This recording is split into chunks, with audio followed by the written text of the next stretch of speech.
الحمد لله وكفى والصلاة والسلام على رسول الله صلى الله عليه وسلم الذي أرسله إلى جميع الثقلين الجن والإنس وداعيا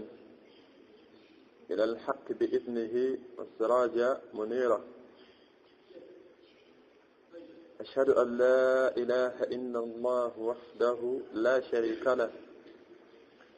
وأشهد أن محمد عبده ورسوله ولقد وصينا الذين أوتوا الكتاب من قبلكم وإياكم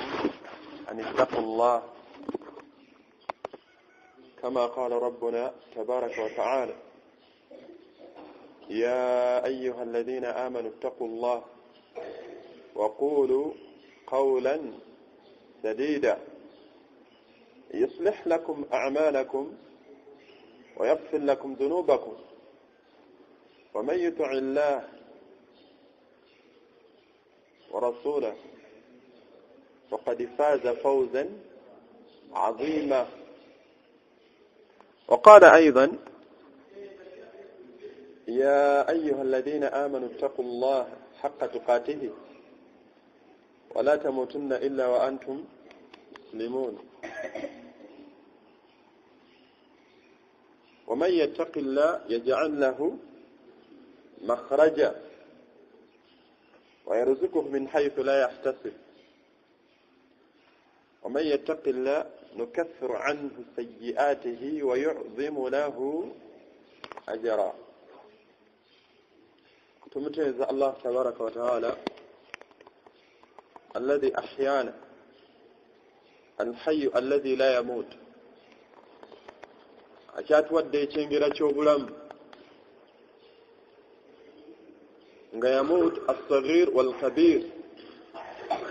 nga mbafa mulimu abato n'abakulu mulimu abafa bakabaka mulimu abafa abaavu mulimu abafa nga bagagga abasomye n'abatasomye rahmatullahi bina kusaasira kwa Allah gye tuli okubeera nga akyatuwadde ekyengera ky'obulamu kino omukyala oba omuwala omusajja oba omulenzi Allah subhanahu wa ta'ala yagamba nti liyabluwakum ayyukum ahsan amala emyaka gy'oyina ne gy'osigazaayo bwebanga si ssaawa Allah tabaraka wa ta'ala ayagala obeere mu baddu abalongoosa faayo la ilaha illa Allah wajituuse mu maaso ga Allah nga mukhlisan min qalbi ensenge gyennyini Allah gy'ayagala Allah ina abaddu abamu beyayogerako yagamba nti yaquluuna bi alsinatihim ma laysa fi qulubihim abaddu bangi baayogera ebigambo bingi nga biri ku nnimi zaabwe naye nga ku mitima tebikola ki tebiriiko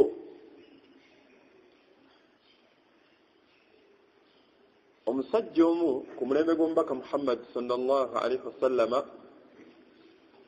yali khadim Rasulullah sallallahu alaihi wasallama yali muweereza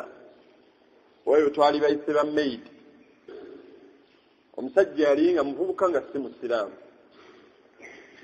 n'awangala ne nabbi muvubuka mu Yahudi naye bw'alwala n'addayo keewawe bamujjanjabe nabbi ezimu mu mpisa ze n'akwata ekkuba agenda akole ki amulambule bw'atuukayo mumulambula ng'obulwadde bumulumye n'amugamba nina Allah akulwazizza nsaba Allah akuwonye n'amugamba naye muvubuka gwe aslim siramuka wali ogambeko ku mukwano gwo yenna gw'olina ku Facebook nti siramuka oba wali ogambeko mukwano gwo yenna gw'osoma naye mukwano gwo yenna gw'oyina n'omugamba nti munnange Pawulo aslim siramuka owone nabbi kyagamba omuvubuka ono bagamba nti omuvubuka ono n'asula amaaso ge n'atunira maama we ne taata we baaliwo awo abaali bamujjanjaba nabbi agenze mumulambula maama we kyava amugamba nti owange mutabani ati aba Qasim gondera taata wa Qasimu kyagambye agamu ku mannya ga nabbi baali bamuyita aba Qasim kuba yina omwana gwe bayita Qasim omwana ono nakola bazadde be kye bamugambye n'agamba nti ashhadu an la ilaha illa allah wa ashhadu anna muhammada rasulullah. nabbi nawulira ng'essanyu limutta. omuvubuka akoze ekyantumya okugamba abantu bakkirize allah bawone, daba omuvubuka bw'akikkiriza. nabbi n'asanyuka ebbanga ttono n'asiibulira nawo olw'amawulire gali gawulira nga essanyu limutta. nabbi bw'akwata ekkubo n'afuluma nti aba yakatambula ebigere bitono, afulumye mu nju yeeyongera yaddawe. omukyala najja ng'amuyita ya aba qasim, aba qasim, aba qasim. nabbi n'ayimya n'akyuka n'atunulayo naga nti munnange gw'ova okulambula omulwadde akutusa afudde. yakamala omulambula tonnayitawo dakiika 10 oba 5. baga nti nabbi n'awulira obulumi bw'okufiirwako mukwano gw'ono muganda wabadde yakasiramuka, era n'awulira n'essanyu. kyekimuwuliza essanyu nabbi kyabaga nti laba omuvubuka amala qalil, akoze kitono naye wa ajrahu kabir, afunye empeera ennene. asiramuse tatadde yadde eswala, tasiibye Qur'an tagimanyi, tamanyi kufuna wudu, naye shahada eno yokka gy'atodde allah subhanahu wa ta'ala n'amala n'amujjulula. allah amuwadde ejjana, amuwadde ejjana.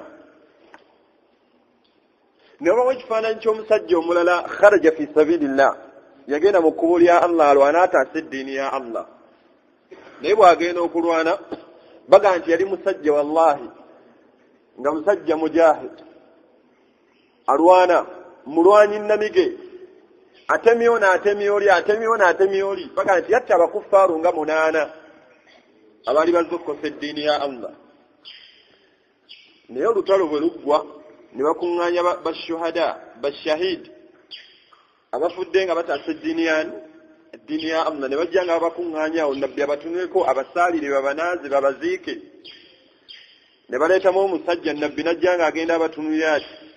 bw'abasabira. omusajja omu bwe yamutuukako n'agamba nti omusajja ono huwa finnaari, omusajja ono wa muliro. basahaba bonna ne beekanga, omusajja afudde mu jihaadi, nabbi otugamba omusajja wa muliro. nabbi n'agamba nti musumulule enkutu ye mulabe. ne omusumulula enkutu ze baali bambala nga mukunkumakamu ebikomo bya gold. amakulu omusajja ono yagenda mu jihaadi okulwana ng'anoonya migabo gino, nga buli mukufaalu gwatema ng'amwambulako ekikomo kya gold ng'akikweka mu nkutu.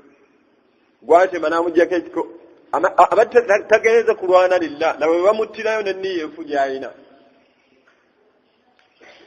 ne bwe kityo tugezeeko nnyo okulongoosa n'okusaba allah subhanahu wa ta'ala. dhikiri egamba nti ya muqalliban qulubi wal absal thabbit qalbi ala diinika wa ala ta'atika. owange allah omukyusakyusa w'emitima, nkusaba onyweza omutima gwange guno. thabbit qalbi ala diinika, ku ddiiniyo, ku mateeka go. allahu khalaqana wa shari'ata lana, allah yatutonda n'atuwa amateeka gayagala tuwangaalireko, getusaba allah ala diinika wa ala ta'atika. allah nkusaba ompa obugonvu gy'oli. omutima guno mutima muzibu, kintu kizibu nnyo. nabbi yagamba nti inna fil jasadi mudga, mu nyama, mu mutima, mu mubiri mulimu ekinyama. ekinyama ekyo we kirongooka, omubiri gwonna gukola ki?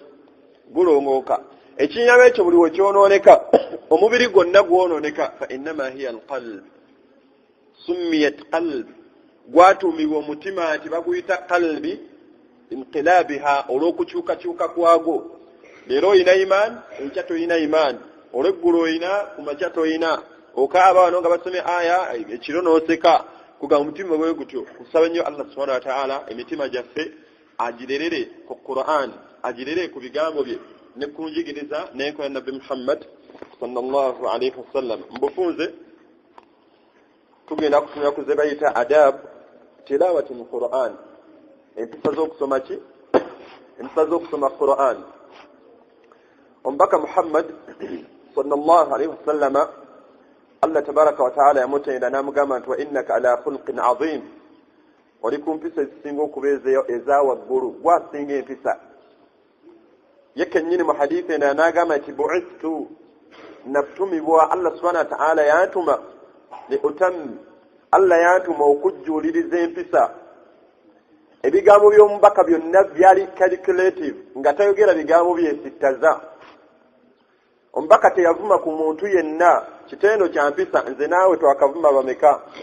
nga n'eddakiika eziwedde bbiri 3 okuba okuli munno kaamanga musoma ng'olina gw'ovuma omubaka ebikolwa byo byonna zaali mpisa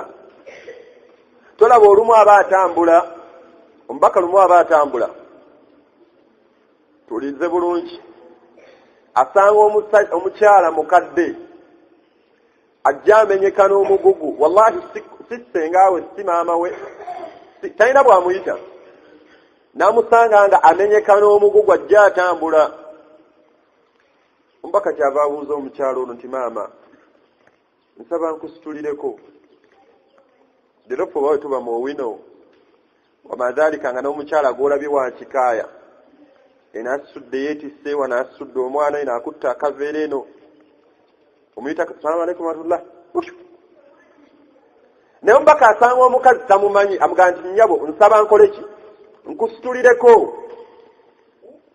omukyala n'atunulya omuvubuka ono omulungi alina empisa namwa n'amwetikkira kaani yeetikka mubaka ku mutwe kweyeetikkisa irimu yokka erimu nga bwolowooza ku gy'oyina kulaani eri mu mutwe gwe neyeetikka n'atambula nga yeetikkidde omukyalo ono bagenda basirise bwe batuuka omukyalo ono w'abeera omukyalo ono n'amubuuza nti wani ma ismuk obanga tannaba mubuuza omukyalo ono mu mbaka bwawummuza ebintu ng'atuuse omukyalo ono w'abeera omuwandiisi agamba nti omukyalo ono n'agamba nti mwana wange weebali kuba nampisa nnungi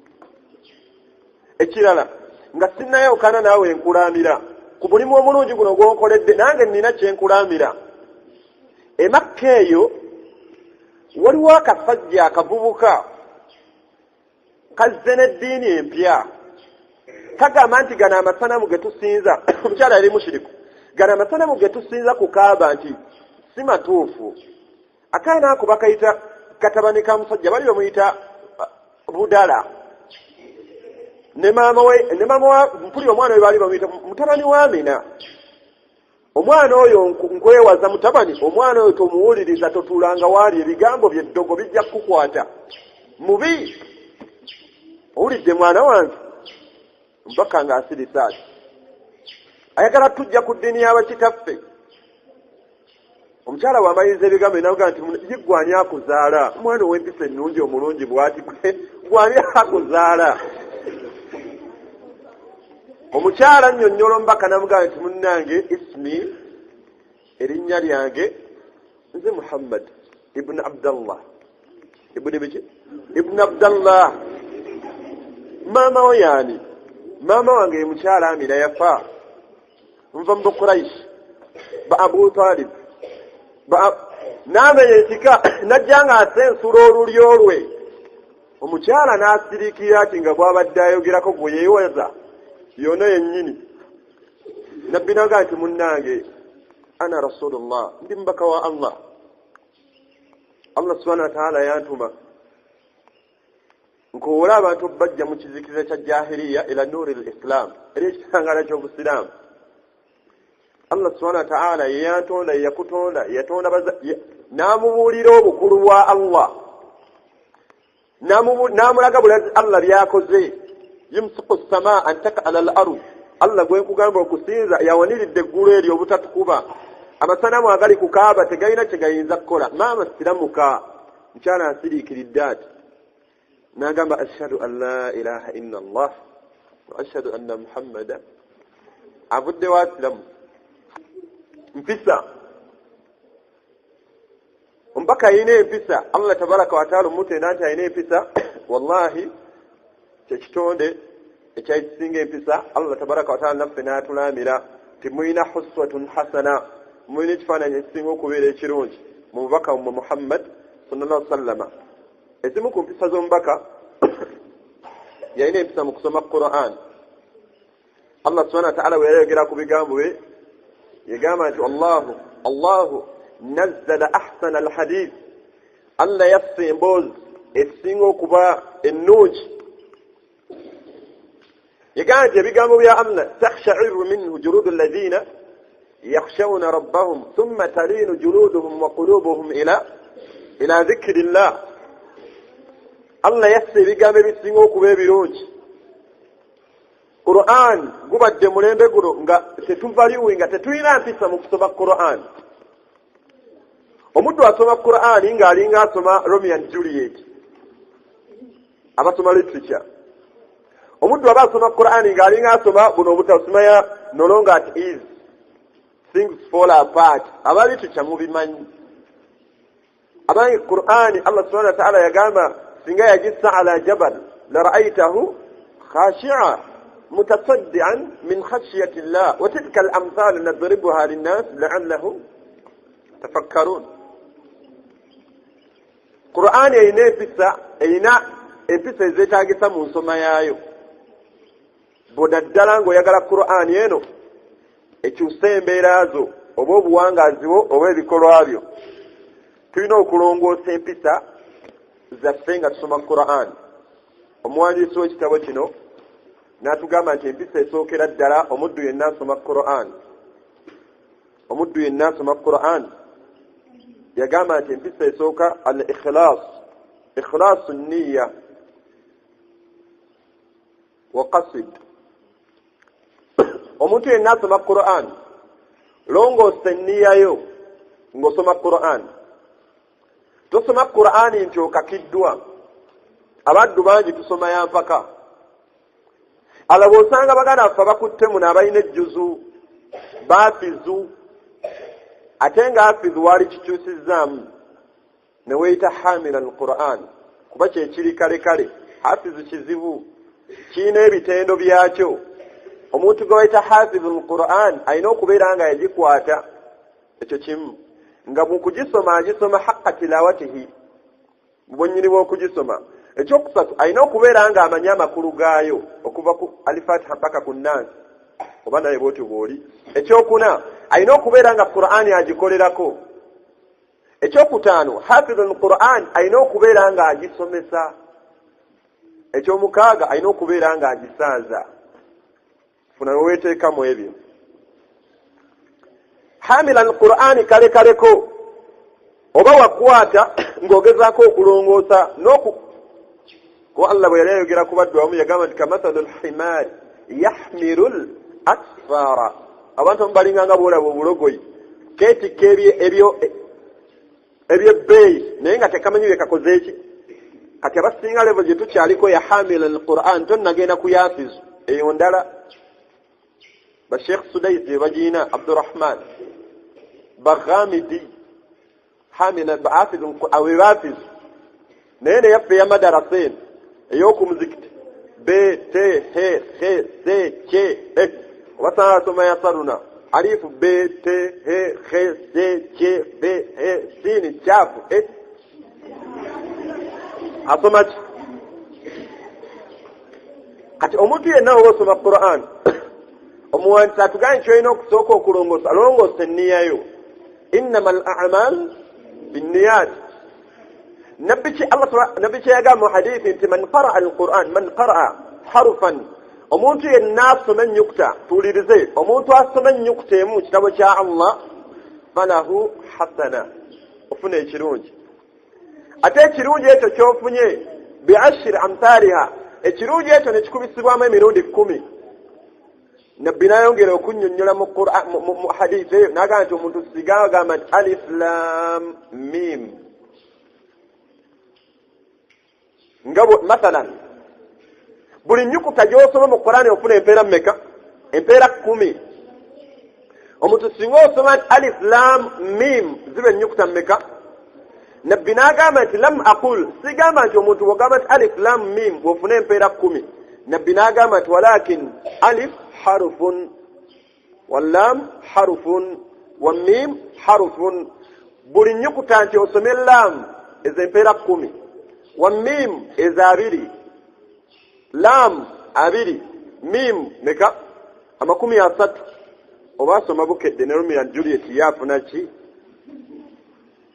buli nnyukuta gy'osoma mu Qur'an ofuna empeera 10 ekyogenda kifuna ddi ebbanga ly'omala ng'enniya yo osoma bitali kithawaaba Allah oyagala mpeera yani mpeera ya Allah naye beeranga byakuwaana ddoboozi bwe beeranga byakuwaana bw'olina omuraja bwe beeranga byakuwaana makharij masha Allah tabaraka Allah laqad qila lak nabbi agamba hadithi emu nti abantu basatu be bagenda min ummati abantu basatu mu umma yange be bagenda okusooka okwokebwa omuliro basatu abantu bano abasatu nabbi n'ayogera ku musajja Allah gwe yawa ssente nga ssente alina nnyingi tumulaba omusajja yunfiqu maalahu awaayo ssente ze naye ng'omusajja ono okuwaayo kwawaayo ayagala mmuwaana haaji bamukubira takbiir wallahi haaji waffe oyo mulabye ku yawmul eid haaji ayimirire abawuubire yabalisiza omucere mu Ramadan agenda kujja mu maaso ga Allah ng'ayagala mpeere Allah mugambe nti anfaqta maalahu wawaayo ssente zo liyuqaalu jawaad wawaayo ssente zo ng'oyagala bakuwaana genda bakuwa empeera yo abakuwaana nabbi mu hadithi eyo n'agamba omusajja ow'okubiri mubufunze omusajja yagenda mu kkubo lya Allah n'alwana eddiini ya Allah yimireyo ne bamuttirayo agenda kujja maaso ga Allah mugambe nti Allah nsaba bampe empeera Allah mugambe nti kadhabta muddu gw'olimba wagenda n'olwana ng'oyagala bakuwaane nti oli nakiiko mu kkubo ekitala siina mpeera yo genda eri abakuwaana bakuwa empeera gwe mbadde njagalamu owookusatu yagamba nti ye muddu Allah gwe yawa n'akwata Qur'an omuddu Allah gwe yawa n'akwata Qur'an agenda kujja maaso n'ilmu endala agenda kujja maaso ga Allah mugambe nti Allah hafidta kitabak nakwata ekitabo kyo Allah irimu nagisomesa Allah mugambe nti kadhabta muddu gwolimba qara'ata alquran wasomanga Qur'an wasomesanga irimu naye ng'oyagala abantu bakuwaane Allah mugambe nti muwala gwe laqad qila lak omusajja laqad qila lak bakyogera bakuwaana genda eri abo abakuwaana bakuwa empeerayo genda siina mpeerayo omusajja atunye mashariki ne magharibi nga talina gwalabeyo ku baamuwaana khuduuhu fagulluuhu thumma aljahima salluuhu bamukuŋŋuuze ne Qur'aani ye bamukwate bamusuule mu muliro n'omurajaa gw'omungi gw'olina n'amakharij olaba bw'otaganyuddwa nabwe kityo omuntu yenna asoma Qur'aani empisa esooka longoosa enniya ekyokubiri kyaleese mu kiyungo kino kyennyini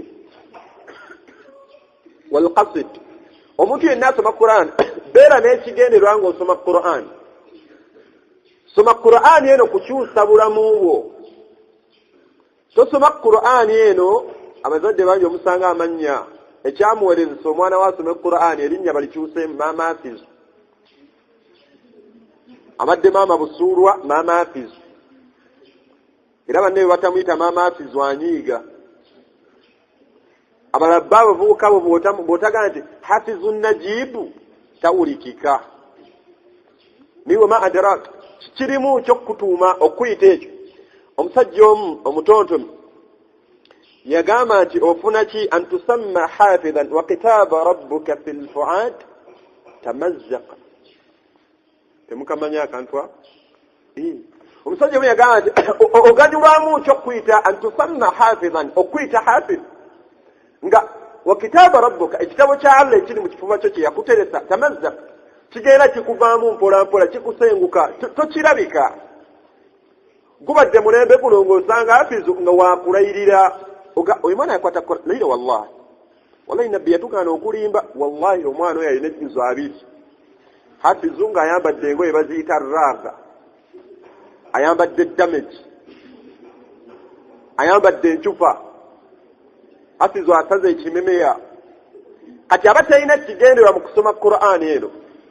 episa esooka mu kusoma Qur'an omuntu longoose enniya kw'osomera Qur'an ekyokubiri mu kiyungo kino kyennyini mu mpisa eno buli wolongoose enniya era obeere n'ekigenderwa lwaki osoma ki osoma Qur'an tulongoose enniya Allah yagamba nti afana shuraka an shirik mugagga si mwetaavu Allah man amila omuddu yenna n'akola omulimu gwa akhira tuwulirize omuddu yenna anaakola omulimu gwa akhira ng'agunoonyaamu dduniya, Allah subhanahu wa ta'ala tagenda kugukkiriza.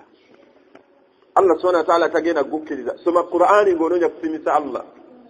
Basaba basomanga Qur'an, wallahi kyobola bwe ba'assara lwaki bwe basomanga wange okusimisa Allah ne bakaaba amaziga bima araf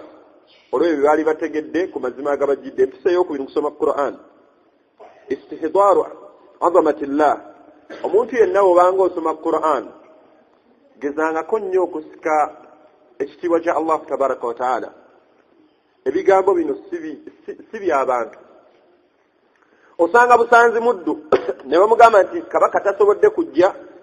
naye ono yagenda okusoma obubaka bwa kabaka. Omuddu aba mwegendereza nnyo obutakyusamu mu bigambo bya kabaka oba ebya pulezidenti. Ono yakiikiridde omukulembeze w'eggwanga talabise ku mukolo kasome obubaka bwe. Lwaki yeegendereza mu kusoma kwe? Asika kifaananyi ky'oli. Asika ekifaananyi ky'oli eyamutumye asome ki? Asome obubaka bwe. Era ne kamutanda n'amala agamba nti bannange omukulembeze w'eggwanga tasobodde kubeerawo naye abakubagizza ne ssente emitwalo 20 naye nga buli obukadde 2. N'amala akola bukozi nsabifo ky'obukadde 2 n'agamba emitwalo ameka? Akakasa yamwalula esiridde. Akyusizza mu bigambo byani era balwanguwa omuwabula nti wayi ddamu otunulewuko omukulembeze tayinza tuwa 20. Bannaye mbadde neerabidde mu nsonyiwe. Omukulembeze yabaweereza obukadde 2. Ekitiibwa kino kyasika asika nannyini bigambo bino yamutumye. Omuddu yenna obanga osoma Qur'an gezaako okusika ekitiibwa kya Allah. Musa alayhi salatu wassalam dumu yagamba Allah tabaraka wa ta'ala nti rabbi arini anzur ilayk. Allah nkusaba ompa okukulabako. Ekitonde kyagala kulaba ku Allah. Emu ku byebbeeyi ashabul janna abantu abana bayingidde ejjana bagenda okuba nabyo kulaba ku Allah tabaraka wa ta'ala. Simanya atayagala kulaba ku Allah. Allah subhanahu wa ta'ala agenda kuwa abantu b'omujjana byonna by'anaabawa. Riwaya emwegamba nti Allah agenda kwongera abantu b'omujjana abagambe nti abange ashabul janna ab'omujjana Allah abagambe nti mbongedde ennaku 3 buli omu asabe byawulira byayagala. Ennaku 3 ne waba kuwadde essaawa kikwetagisa kyo mugambe ennimiro 7 mpe emigga gy'amataka 8 n'eddakiika tennawera nkusaba mpe eŋŋamiya 7 nkusaba mpe konteyina y'enkoko naddala abagala n'eddakiika tennawera naye ng'ebintu byokka biwaayogedde biyinza n'okuyitirako naawe ne weesaba nkusaba mpe Abdulaziz empozi yenze olw'essanyu eringi. Naye abadde bagenda okubeera mu jjana Allah agenda bawa ennaku mmeka? Musabe bye muuli ebyo mwagala. Mu riwaya endala nabbi yagamba nti Allah agenda kusindika malayika zijje nga abantu b'omu jjana zibongera ebibala. Bugati Hammam amaama kwata Fatuma guno omucungwa gugwo Hafsa kwata apeno yiino goloba akatonda wakalabye kaakano. Omuddu agenda kutumya ekiwala kino kyayina agambe Allah agambe malayika zino ate bino bimuleese ngolode mu jjana tubikola ki? Tubiina. Allah bw'ayogera ku byokulya by'omujjana yagamba nti bikootakoota biti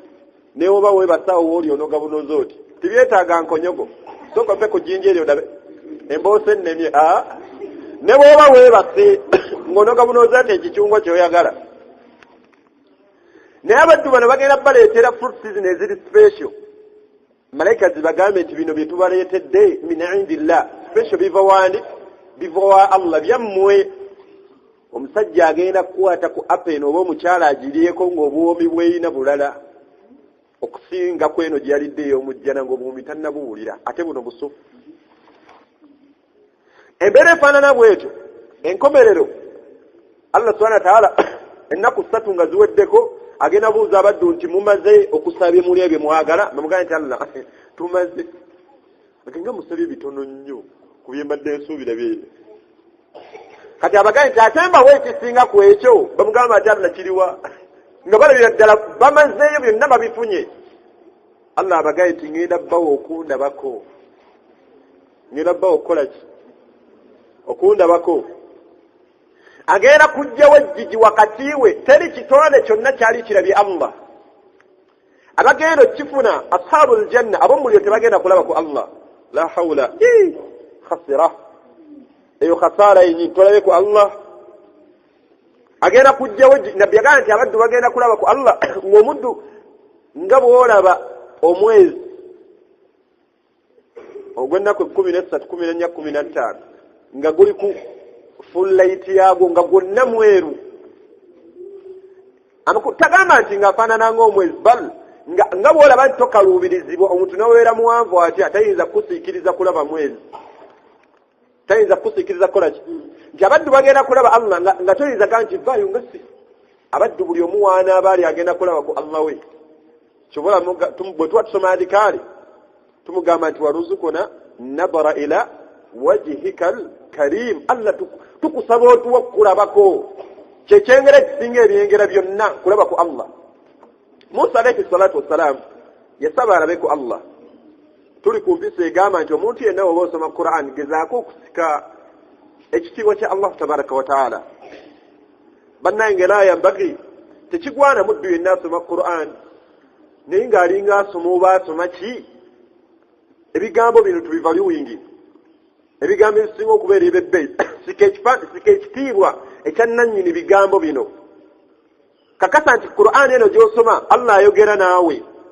wala taqrabu zina Allah ngambye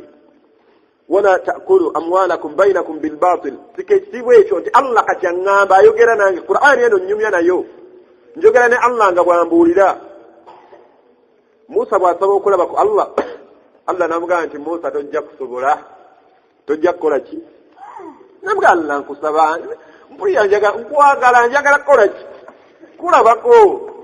Allah namugamba nti kale bw'oba oyagala okundaba ogenda kutunula ku lusozi fa in istaqarra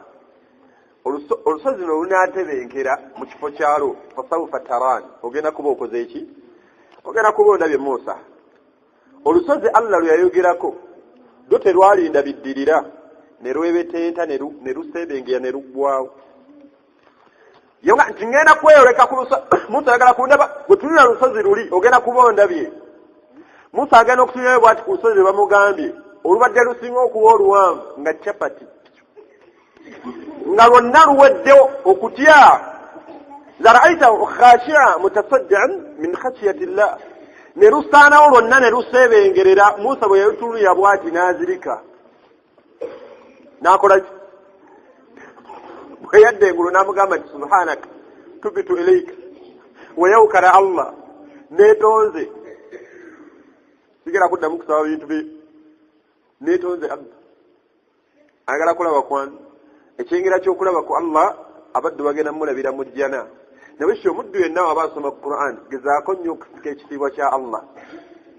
Qur'an eno nyumya nayo giwulirize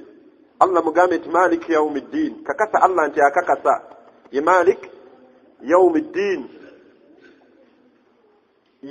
Allah subhanahu wa ta'ala ye Malik yawmiddin ye mufuzi w'olunaku lw'enkomerero tewaaliwo mufuzi atali Allah tabaraka wa ta'ala ku lunaku lw'enkomerero empisa endala eyokusatu bwe yasoma Qur'an omuddu yenna obanga osoma Qur'an istihdaru al-khushu' omuntu yenna obanga osoma Qur'an gezaako mu mutima gwo okusika obugonvu okusika obuki obugonvu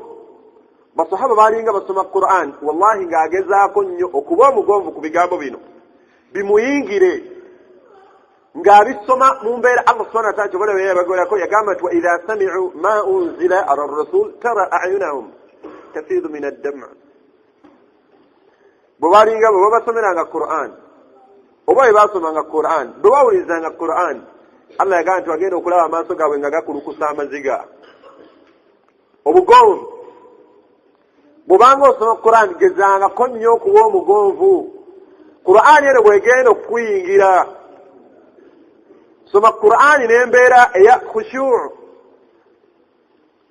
ekyayamba basahaba Qur'an eno okujja mu bulamu bwabwe bayamba okubeera nga gibatambulirako bwali bugonvu mu mitima gyabwe tetugisomanga bano ababeerako abalokole abakafiiri abawakanira ku makubo akwata Qur'ani chimbuye getamanyi na kufuna udhu mugamba Allah wa mwagamba tembawuliranga ka nenga ali kukubo bwati katonda w'abasiraamu yagamba nti fawailun lilmusallin ekibonero kiri kwabo abasiraamu si basala obujega buwe n'atasoma aya eddako wansi Allah yagamba nti alladhina hum salatihim abasala nga balagajjalira esswala zaabwe akoma wali obwongo bwo bunafu bwe bukoma naye nga Allah bwe yayogerako okubeera nga abonereza bye basala nga balagajjalira esswala zaabwe ebiri awo bingi si byenjagala nawekityo ensoma eyo etaliimu kubeera ng'olina obugonvu mu mutima Qur'ani eno oba togisomye na mpisa soma Qur'ani mu mbeera ya kwebuulirira soma Qur'ani mu mbeera ya bugonvu bw'ogenda okufunamu empeera mu maaso ga Allah wathani ekyokubiri bw'ogenda Qur'ani eno okuasara okubeera nga ekyusiza ddala obuwangaazi bwo empisa ey'okuna bwe tubeera tusoma Qur'an yagamba nti attasuuku watanzifu fam omuntu yenna woba osoma Qur'an gezaako nnyo okulongoosa akamwako ebigambo byogenda okusoma bya bbeeyi omuddu agenda bugenzi ku mbaga akamwa akamalako essaawa 2 akuuta lulimi sogere wali sezaala ebigambo agenda okuwulira nga kati bw'oba osoma ebigambo bya Allah gezaako nnyo okusenya n'okulongoosa akamwako ebigambo byogenda okuyisaamu bya bbeeyi ebigambo ebyassibwa ku mbaka Muhammad sallallahu alaihi wasallama gezaako nnyo okulongoosa akamwako ng'osoma Qur'an kyamumpisa olaba nabbi yakireeta mu mbeera ya kusaala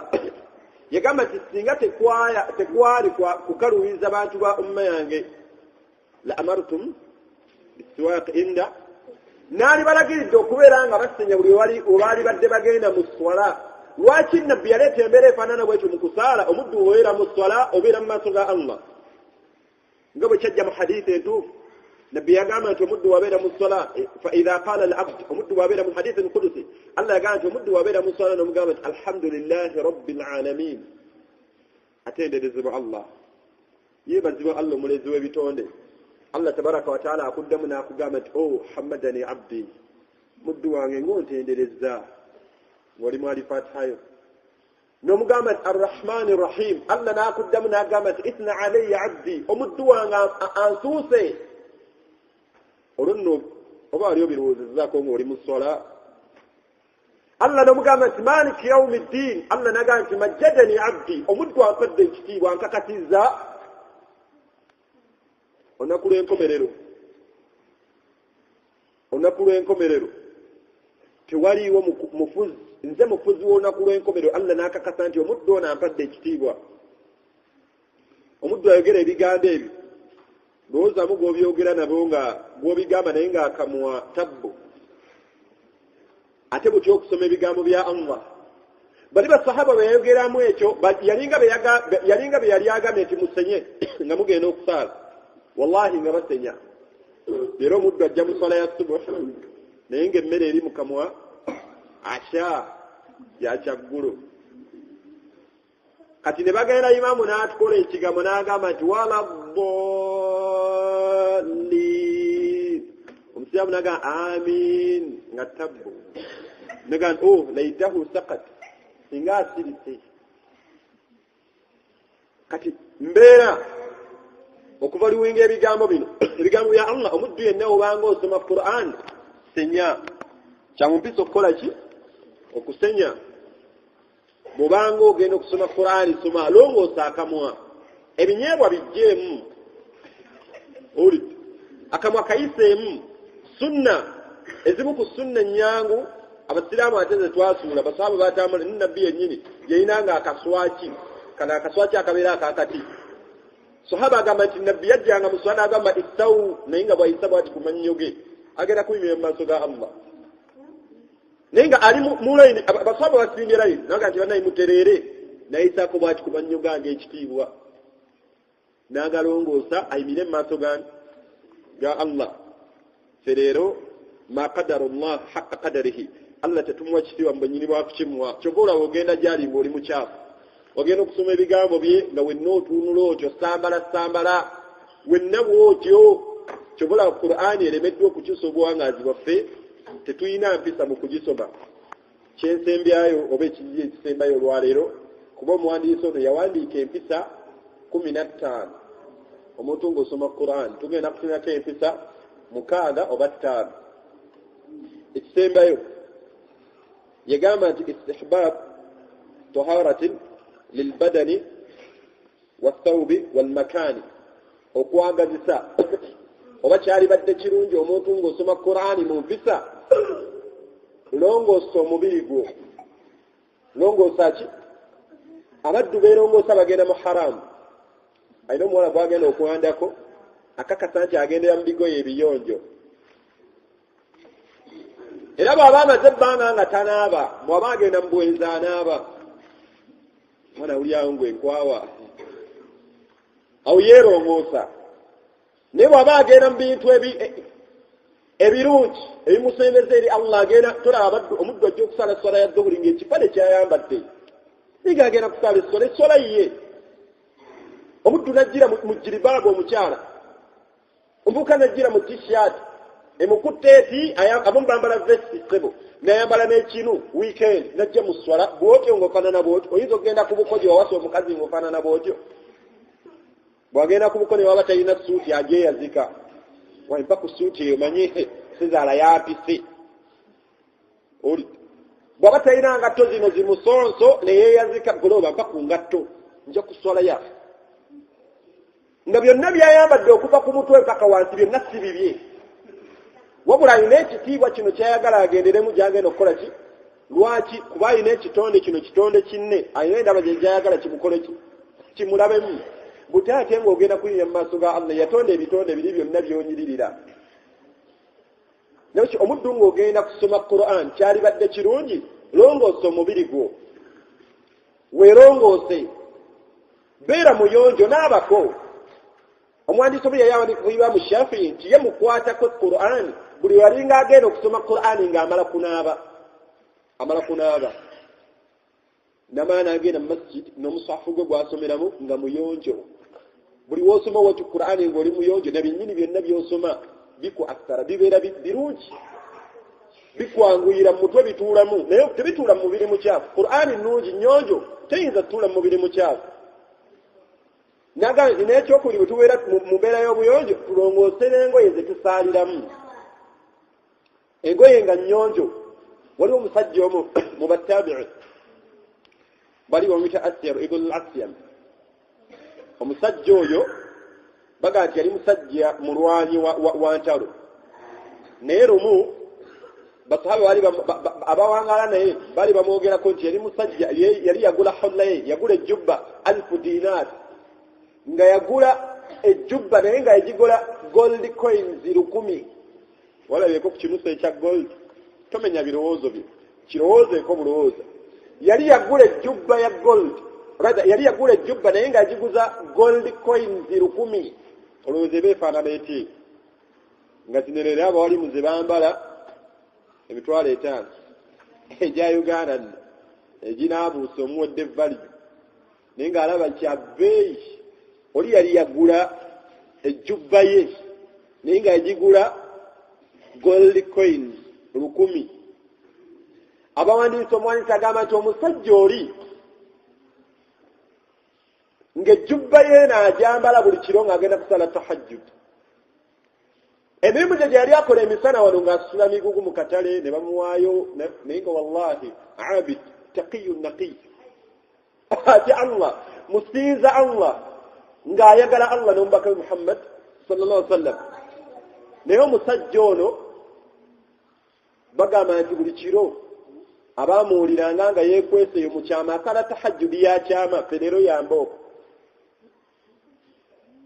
yeeyawulidde asala ne ali ne Allah ali mu kwogeramu ne Allah we amubuulira ebizibu bye kuba amanyi amumalira lumu asuulako ejjubba ye n'agamba nti Allahumma innaka jamil yuhibbu jamal Allah oli mulungi era oyagala birungi n'agamba Allah nti ejjubba eno sijambadde kusimisa muntu yenna Allah ajambalidde ggwe ayambalira Allah we n'asuulako ejjubba hakada n'ayingira mu swala avaliwo gwagenda okuyimirira mu maaso ge leero omuddu asoma Qur'an ng'ayambadde ekyupa omuddu asoma Qur'an ng'ayambadde kashariya kajiribaabu naye nga bw'okatunamu bw'oti katangaala olaba ayimiridde emabega we omuddu ayambala asoma Qur'an naye ng'engoye zonna zaalimu tezirina wuzo Qur'an gy'asoma asomera mu kyovulo makanika kyonna kijjudde oyiro kale Qur'an eyo tetuganye ogyagala naye erongoosa bigambo bya bbeeyi Allah yagaa tekwatibwako illa mutahharun kujjako omuntu omuyonjo olongoose engoye zo ng'ogenda okusoma Qur'an kyamumpisa ekiraano kyatugambye mu mbeera y'obuyonjo bw'obanga osoma Qur'an gisomere mu kifo nga n'ekifo kiki nga n'ekifo kiyonjo abaddu bangi amagambo agavazi ng'agenda kulya n'akakasa nti emmere gyali agirira mu kifo ekiki ekifo ekiyonjo bwe kituuka mu Qur'an agisoma wonna waba asanze abamu bali waka eno akaana kafuse wano wali kakozeewo khala eno asoma Qur'an afuta jangu osiimule wano abaye akaana kano eno asoma Qur'an ya Allah gy'osoma naye ozisoma mu kifo ekifaanana bwe kityo ne bwe kityo tuwe ebintu bya Allah tabaraka wa ta'ala Allah yagamba nti waman yu'azzim omuntu yenna awa ebintu bya Allah ekitiibwa dhalika min taqwa alqulub beemu ebintu ebiraga nti omuntu oyo atya Allah oba beemu ebintu ebifunisa omuntu okutyani okugulumiza ebintu bya Allah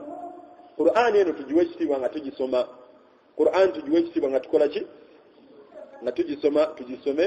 mu bifo ebiyonjo nga twambadde bulungi ekisemberayo ddala kyembankoonako kyetunaatandikirako olulala omuddu yenna obanga osoma Qur'an yagamba nti tuhsinu sawt inda tilawa omuntu yenna obanga osoma Qur'an gezaako okulungi yeddoboozi lyo kyamusunna okulongoosa ki oba kyamumpisa era okusoma Qur'an ng'olinga ali ku mawuledi إياك نعبد وإياك نستعين إلى الصراط المستقيم إياك يموت عليهم ningo mtu asoma Qur'an tulongosa amaloboozi gaffe nga tusoma ki naye nga tugalongoosa tetukyusizza makulu abaddu bangi tuwangala mmaddu ezitali mu Qur'an wala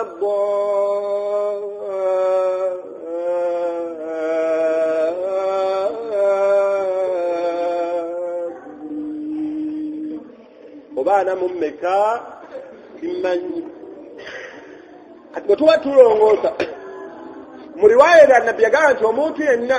atalongoosa ddoboozi lye ng'asoma Qur'an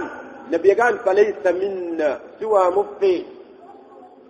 Aba Musa al-Ash'ari Allah yali yamuwa lumu yasoma Qur'an nabbi ng'ayimiridde emabega we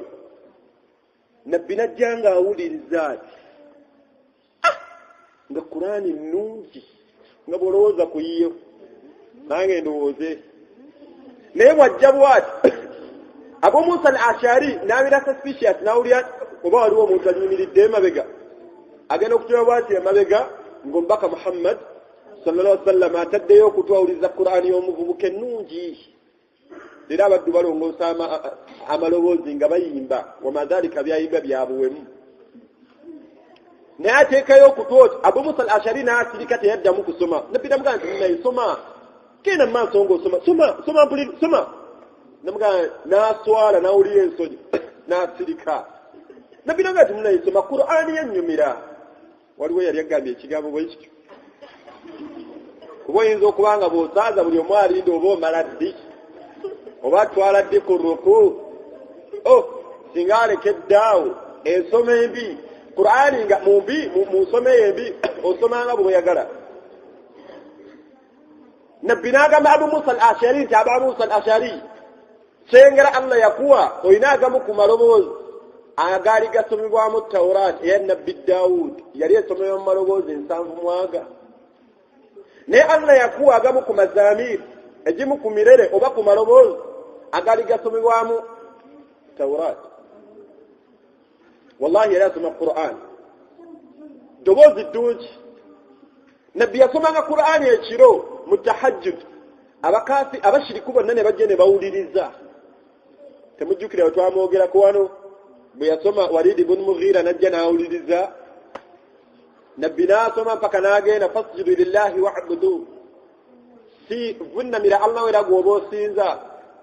Walid ibn Mughira nga Qur'ani yamukuttedde mu babiri olw'eddoboozi eddungi ery'omubaka Muhammad nakkirira sujud nga musajja mushirifu Walid ibn Mughira naye kyamumpisa otubeera tusoma Qur'ani eno londayo eddoboozi eddungi muba ogikola ki provided nga tokyusizza makulu. Tubitegedde bulungi. Abasinga ate bwe tuwunda ennyo tuteeka edigaamu ezitali ala bwe tuwunda ennyo tukyusa amakulu. Asoma laamu n'asoma ra wararazi naye nga wala eyo laamu la kati mu kuwunda ennyo wano mu kifo kya laamu n'atuuzawo ra oli ddoboozi. Ekyo kyamumpisa omuntu yenna bw'obanga osoma Qur'an ezimu ku mpisa zaayo beera ng'olongoosa ki gwerongoose gisome bulungi nga bw'osobola gisome bulungi nga bw'okola ki nga bw'osobola naye ng'osoma kusiimisaani gwereeta enniya ti Allah mpunde eddoboozi lino nsoma njagala kulungiya kitabo kyo gwe kennyini si kukirungiya nti kibi wabula kukiwa kitiibwa mu mbeera ya kukigulumiza oba kugulumiza bigambo byo bisome mu nsoma esinga okubeera ki singa okubeera ennungi. Allah subhanahu wa ta'ala aleeta abaddu abasoma Qur'ani amalowooza amanene waliwo asoma mu ttono waliwo asoma ng'ayanguwa waliwo asoma empola waliwo asoma abasomesa ab'enjawulo. Tugezeeko n'okuwuliriza abasomesa ba Qur'an oba abasomi ba Qur'ani abaki ab'enjawulo biiznillahi tabaraka wa ta'ala tujja kutandikiraawo mu mpisa z'okusoma Qur'an Allah wanaaba atuwadde obuwangaazi. Subhanaka Allahumma bihamdika ashhadu an la ilaha illa anta nastaghfiruka wa